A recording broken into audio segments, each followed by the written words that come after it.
Right now, it's time for some paddling. Chief Meteorologist Jason Smith takes us to the river, this time on Fox 10 Outdoors. I recently took a 3-day, 2-night canoe camping trip down the Escatawpa River. We started at the headwaters and paddled for nearly 40 miles. The key to an extended overnight paddling trip is to pack light. You do, however, want to try to bring along enough stuff to stay comfortable. One thing I like to do is I like to take carabiner clips and just clip all my gear in. We don't typically flip over in these canoes, but you never know. And if you have everything clipped in, then you don't have to worry about losing anything if you have an accident.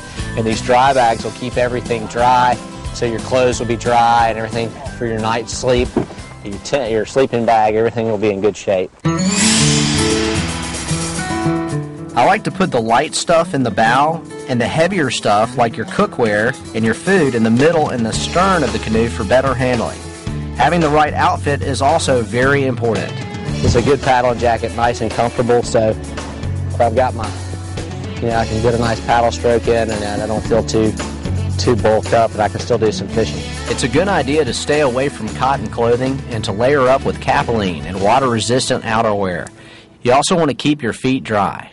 But in these shallow streams, you can go with these lacrosse boots, and they'll keep your feet nice and dry. We're not worried about it being so deep that you're going to have to swim or anything like that on this.